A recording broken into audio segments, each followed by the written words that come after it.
Thank you very much, Scott. It is indeed that I'm a Javanese woman, but I learned a lot from Americans to be straightforward. Ambassador David Merrill, President of USINDO, Madam Katerina Novelli, Undersecretary of State for Economic Growth, Energy and Environment, Ambassadors, Excellencies, distinguished guests, ladies and gentlemen. First of all, I would like to extend my most sincere appreciation to USINDO for arranging such a wonderful event. A special thanks, of course, goes to Ambassador David Merrill, who has been instrumental in bringing Indonesia and the US closer through activities of USINDO. It is indeed an honor for me to be here tonight, to be among friends.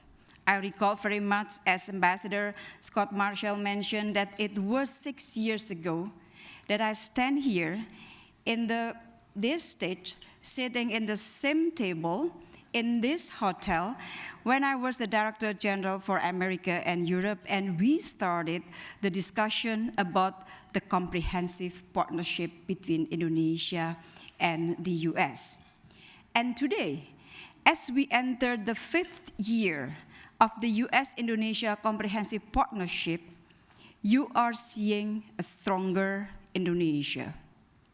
An Indonesia with a maturing democracy that goes hand in hand with Islam, and where extremism has no place in our modern society.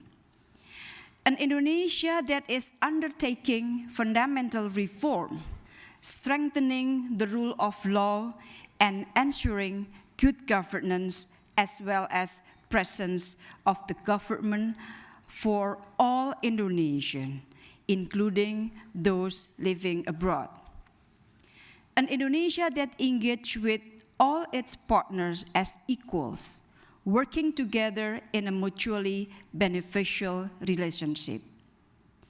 An Indonesia that is increasing its role and contribution in maintaining peace, security, stability, not only in Asia-Pacific, but also the world. All these changes are good for Indonesia, and a strong Indonesia in Asia-Pacific is good for US-Indonesia relation. Distinguished friends, ladies and gentlemen, Indonesia today has a people's president, a president who understands the need of the ordinary Indonesians.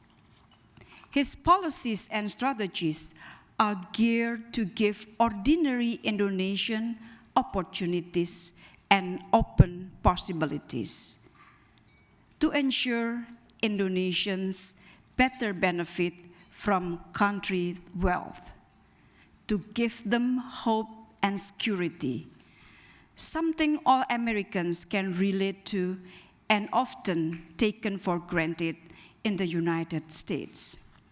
That is why Indonesia has intensified transformational economic and social reform.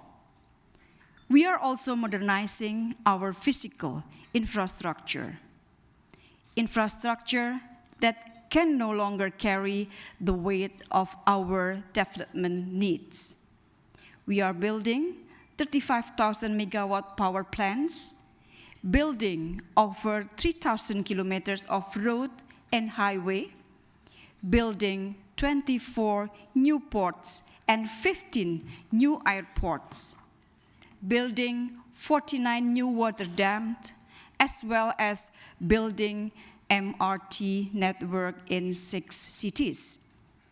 Furthermore, as the biggest archipelago, President Joko Widodo has a maritime vision for Indonesia to make better use of our seas and waters as strategic space, to use in a sustainable manner our seas and water as a source of food, a source of energy, a highway for trade. This is reflected in the President Joko Widodo maritime vision for Indonesia, a vision to make Indonesia the world maritime fulcrum. I'm convinced these development priorities and strategies will advance Indonesia. It will also bring opportunities for our partners, including the United States. It will contribute to strengthening economic growth and prosperities to Asia-Pacific region. Friends, ladies and gentlemen, when we started the new government, the pundits and analysts expressed their worries that Indonesia's foreign policy and priorities was making a U-turn, turning its back to the world. They worried Indonesia was becoming inward-looking, adopting narrow nationalism and withdrawing from its international engagement. But on the contrary, 11 months on, Indonesia's engagement with the international community is even stronger. Indonesia remains to have rock-solid commitment and take a proactive approach to bilateral, regional, as well as global affairs. In 11 months, Indonesia has worked hard to expand and strengthen bilateral relations with countries all over the world, including the United States of America. More than 100 bilateral meetings, dozens and working bilateral visits are conducted at the president as well as the foreign minister level. Over the same period, Indonesia has continued its contribution to build confidence and reduce trust deficit among countries in the region and beyond. We have also amplified our commitment to bolster regional architecture in the region. We tirelessly pursued peace and stability in the region, including in the South China Sea. We elevated our engagement in Pacific by assuming associate membership in the Melanesian Spearhead Group.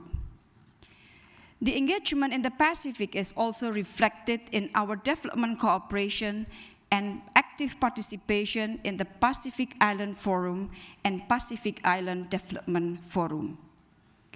As chair of Indonesian Ocean Rim Association, or we call it IORA, for the period of 2015-2017, Indonesia will host the first ministerial meeting in Padang next month, aimed at advancing regional architecture building in the Indian Ocean. We hosted last April the Asia-Africa Conference to better bridge the two continents closer, where over 110 countries were represented at the head of state and ministers level. We started the discussion with Gulf countries on strategic cooperation between GCC and Indonesia. I have very confidence that those active foreign policies are not depicting self-centered and self-serving interests. Indonesia has not lessened, but rather enhanced its contribution in dealing with regional and global challenges. Indonesia extended its assistance to the people of Vanuatu immediately after Typhoon Pem. Indonesia set up field hospital, sent medicine, and other immediate needs for the people of Nepal. Indonesia offered temporary shelter for thousands of irregular migrants in Aceh and North Sumatra beyond its legal obligation and responsibilities under the 1951 Refugee Convention. As the largest Muslim population in the world, Indonesia voiced out loudly that Islam is peaceful, compassionate, and rahmatan lil alamin, which means blessing for all humankind in the face of growing threat of radicalism, extremism, and intolerance. Indonesia is committed to expand its contribution to the UN peacekeeping force through Vision 4,000 peacekeepers by 2019. And Indonesia continues to raise awareness on the law of the sea, including by hosting regional workshop on the International Tribunal on Law of the Sea. So by mentioning all the activities, I believe that everyone here will see eye to eye that those actions are evidently not reflecting a narrow nationalism. Friends, ladies and gentlemen, what has changed, however, is that today Indonesia wants its foreign policy to bring as much possible tangible result that can be felt by everyday Indonesians. Indonesian foreign policy serves the immediate needs of our national interests, the need of the Indonesian people. Ladies and gentlemen, so how do we capitalize on this development in Indonesia to make the US-Indonesia partnership closer? President Jokowi development priorities and our foreign policy approach open new possibilities and opportunities. We can build on it for a stronger Indonesia-US partnership, both in the context of business-to-business partnership and in our collaboration to address regional and global challenges. Earlier today, Secretary Kerry and I had a bilateral meeting at the State Department. We agreed that our bilateral ties have been dynamic, mutual, and progressive. However, we also felt more can be done. We agreed that it was time for our comprehensive partnership to evolve and reflect the current realities both in Indonesia as well as in the United States, to advance the relation into a more strategic position, a relationship that can reflect the maturity in the way we conduct business and in the way to develop solutions to overcome common challenges. As second and third largest democracies in the world, our future partnership will clearly demonstrate to the region and the Muslim world that values of democracy are shared among Islam and the West, the South and the North, developed and developing countries. As our two nations share a commitment to tolerance and pluralism, to unity in diversity, our future partnership will send a very strong message to the world that Indonesia and the US stand together in resonating the voice of tolerance and in confronting the growing threat of radicalism and violent extremism. As the biggest economy in the world and as the biggest economy in Southeast Asia, our future partnership should provide an example that developed and developing countries can work hand in hand equally for a greater prosperity for all. In short, our future partnership should give the benefit not only for American people, not only for Indonesian people, but also for the region and the world at large. To that end, I would like to raise 3 elements on how Indonesia, the US partnership can evolve. The first element is about equal and reliable partners.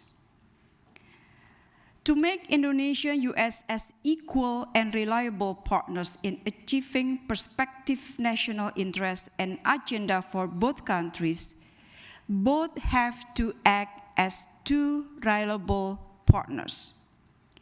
As 2 democratic sovereign countries, we each have our respective and valid national interests. I'm convinced, however, that it is not necessary to attain these national interests at each other's expense. A win-win approach is not only possible, but also crucial to creating a robust and long-term partnership. That is a paradigm that we need to pursue and harness to achieve our common objective. From our part, US-Indonesia partnership should prioritize 5 areas, which include trade and investment, maritime agenda, security and defense, education, and democracy and pluralism. In trade and investment, our relation between the biggest economy in the world and the biggest economy in Southeast Asia should be mutual in nature. The paradigm of win-win should be nurtured and cultivated between our respective business communities. This must include boosting cooperation between our business communities and encourage collaboration in innovation and IT-based creative economy. On the maritime cooperation, it is becoming more relevant and ever more essential that maritime infrastructure, maritime defense, maritime resources management, that are just some areas that we can work together on. In defense and security, our cooperation should be more strategic and comprehensive, developing potential areas for co-development and co-production of defense technology and transfer of technology will be a priority. In education sector, we must strengthen our commitment to address the declining number of Indonesian students studying here in the US and vice versa. As the largest Muslim population country in the world, Indonesia can be a reliable partner for America in advancing a tolerance and moderation. The second element is addressing regional and global challenges. Dear friends, ladies and gentlemen, the second element of the US-Indonesia strategic partnership is how Indonesia and US work hand in hand to address regional and global challenges. This encompasses security issues to non-security challenges. Neither Indonesia, the US, nor any individual state can resolve the issue single-handedly. As 2 key players, Indonesia and the United States of America will continue to be important partners in promoting peace, stability, and prosperity in Asia and Pacific region and beyond. In the economic and development domain, as 2 members of G20, we should join hands to ensure more stable, strong, and equitable economic architecture and should build a more sound global development agenda that will ensure the prosperity for all. We would like to work together in order to support the 21st Conference of the Party of the United Nations Framework Convention on Climate Change, or we call it UNFCCC. This issue I discussed a lot with Secretary Kerry this afternoon. Indonesia and the US will need to work in partnership to make this world a better, safer, and comfortable place to live in. Now I come to the third element, that is the inclusion of the non-track 1, or we call it track 2. The third element of the US-Indonesia partnership is the inclusion of non-track 1 in the future Indonesia-US bilateral infrastructure. As track 1, government cannot work alone to attain our common goals and interests. In this context, I foresee the important role that can be played by USINDO. Ladies and gentlemen, to conclude, I would argue that our relations have been on the upswing. However, addressing the 21st century challenges will be an impossible task without a concerted approach. I'm confident with a partnership that is more strategic, Indonesia and the US can address these challenges successfully for the benefit of both our people and for the benefit for the world. I thank you very much.